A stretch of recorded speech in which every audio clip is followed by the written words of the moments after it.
Saudara, langkah Rusia yang mengakui kemerdekaan dua wilayah di Ukraina, Donetsk dan Luhansk, menuai kecaman. Sanksi pun diberlakukan sejumlah negara Barat, Jepang, dan Australia.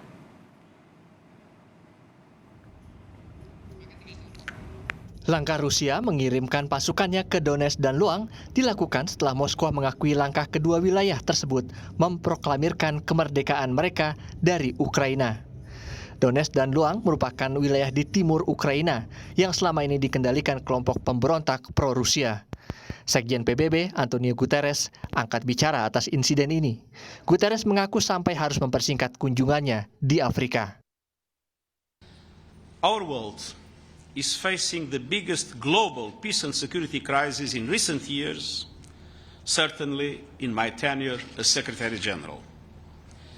We face a moment that I sincerely hope would not come. I'm deeply troubled by the latest developments regarding Ukraine, including reports of increased ceasefire violations across the contact line and the real risk of further escalation on the ground. Oleh sejumlah negara, pengiriman pasukan Rusia ke Donetsk dan Luhansk diartikan sebagai invasi Moskwa terhadap Ukraina.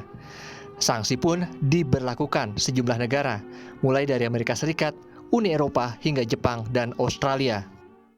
Amerika Serikat misalnya kini membekukan aset dua bank pemerintah Rusia yang ada di AS senilai 80 juta dolar Amerika Serikat. Kedua bank juga dilarang bertransaksi, baik di Amerika Serikat maupun di Uni Eropa. Inggris menerapkan sanksi larangan bertransaksi dengan 5 bank Rusia dan 3 konglomerat Rusia. Inggris juga menghentikan penjualan sovereign debt di London. Yang juga menjatuhkan sanksi adalah Jerman.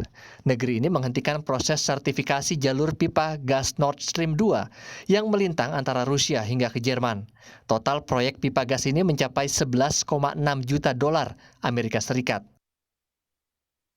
Sebagai negara terdampak, Ukraina memberlakukan sejumlah sanksi bagi 351 warga Rusia, termasuk anggota parlemen.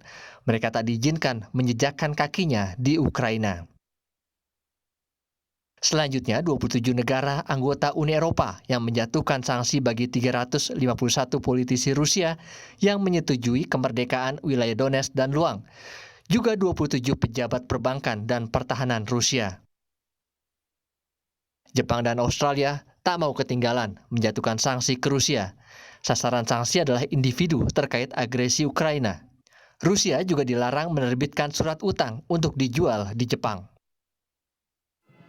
Meski negara-negara barat menjatuhkan sanksi ekonomi, namun Presiden Vladimir Putin bergeming. Baginya, kepentingan dan keamanan Rusia tak bisa dicampuri negara manapun. Но повторю, интересы России и безопасность наших граждан для нас безусловны.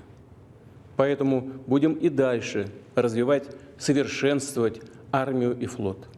Добиваться, чтобы повышалась их эффективность, чтобы они были оснащены по последнему слову техники.